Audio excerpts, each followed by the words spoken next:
Niektoré dezerty sa dajú pripraviť aj bez múky, ako napríklad tento môj malinovo-piškótový. Vitajte! Základom je malinová piškóta. Vajíčka pred použitím zohrejeme na izbovú teplotu. To je istota, že sa pekne našľahajú.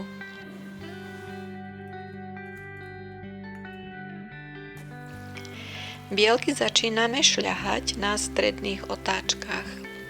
Rýchlosť zvýšime a postupne pridávame cukor.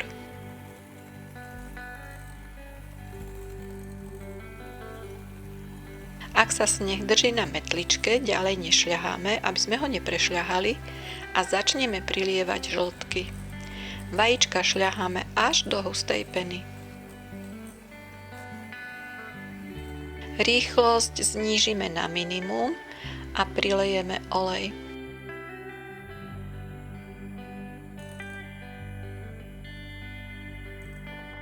Prášok do pečiva preosejeme, aby v ňom neboli hrúdky, a zmiešame s pudingovým práškom. Postupne na viackrát prisýpame do vyšľahaných vajíčok.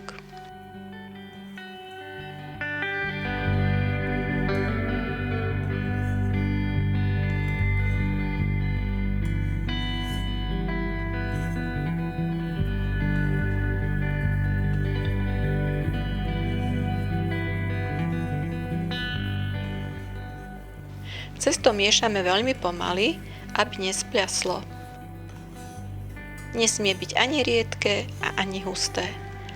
Toto je tá správna konzistencia.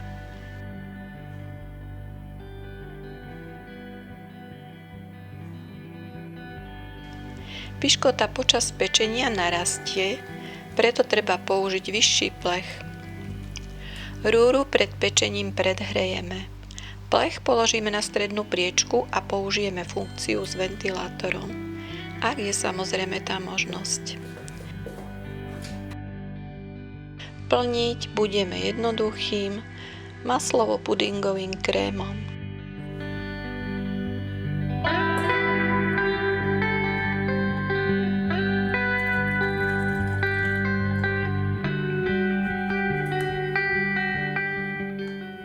V troche mlieka rozrobíme vanilkový puding.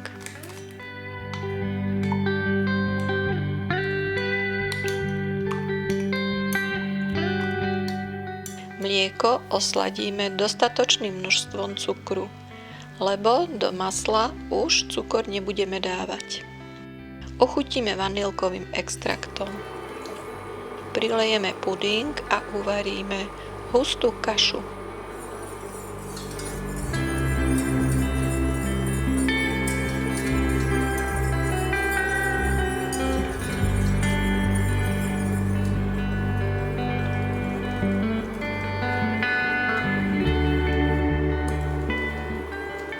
Za občasného premiešania vychladíme, hoci aj v studenej vode. Maslo izbovej teploty vyšľaháme samostatne, bez cukru. Stačí ten, čo sme dali do pudingu. Vďaka tomu krém bude jemný a hladký. Po častiach, nie naraz, pridáme do masla pudingovú kašu a stále šľaháme. Dôležité je, aby puding mal rovnakú teplotu ako maslo. Rozdiel v teplote môže spôsobiť, že sa krém zrazí.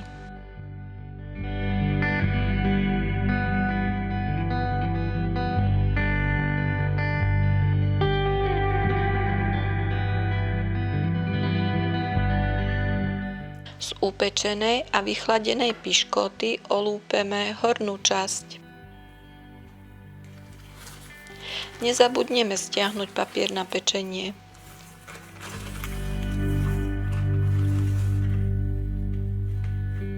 Prekrojíme na polovicu.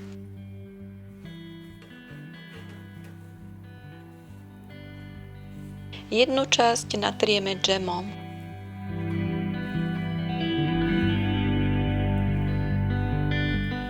Krém rozdelíme na tretiny. Jednu tretinu nanesieme na džem.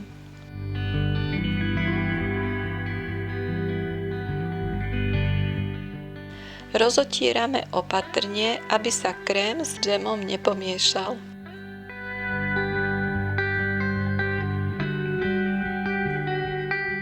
Sirupom nešetríme. Piškoty musia byť šťavnaté.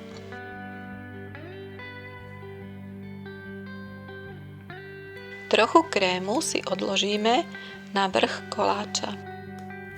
Ostatný krém pomocou cukrárskeho vrecka natlačíme najskôr medzi piškóty a potom na piškóty.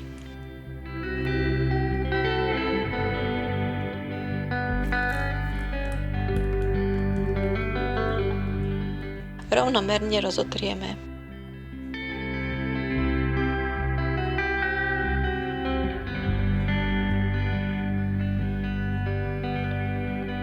Aj druhú polovicu malinovej piškóty natrieme džemom.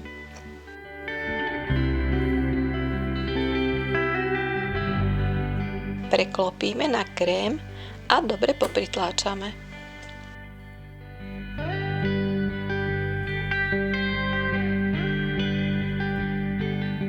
Vrchnú časť natrieme zvyškom krému.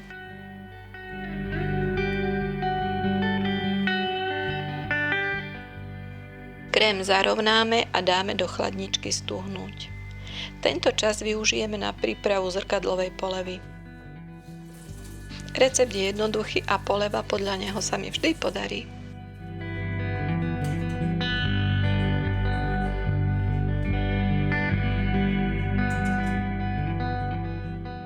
Želatínu zalejeme studenou vodou a necháme 15 minút napučať.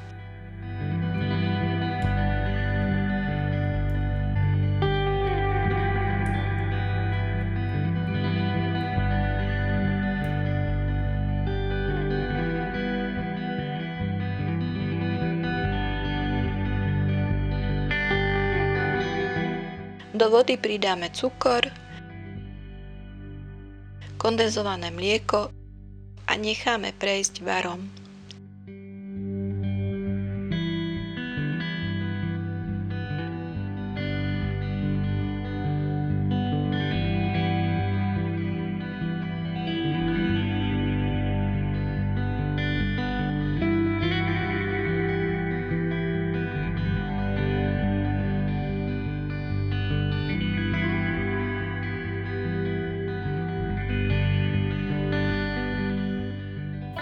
Hneď pridáme napučanú želatínu.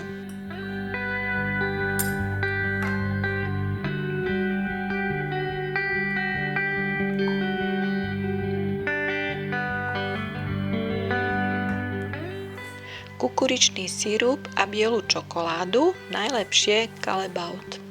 Je kvalitná a rýchlo sa topí.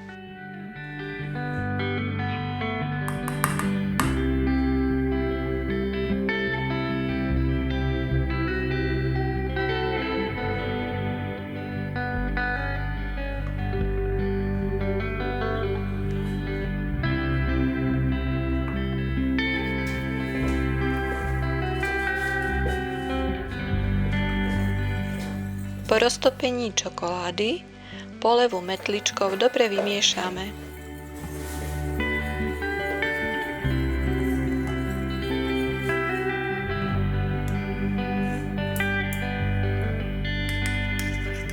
Zafarbíme gelovo-potravinárskou farbou alebo prírodným farbivom.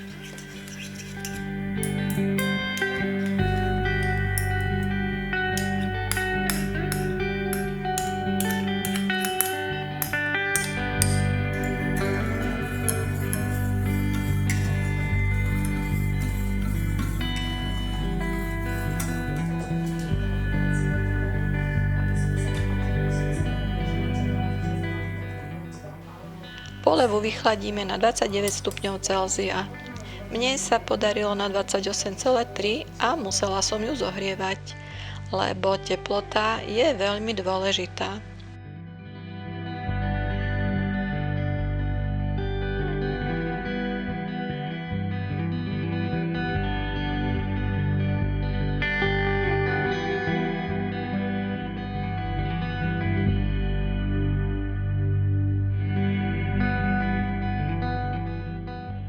Pri správnom svetle táto poleva je naozaj zrkadlová.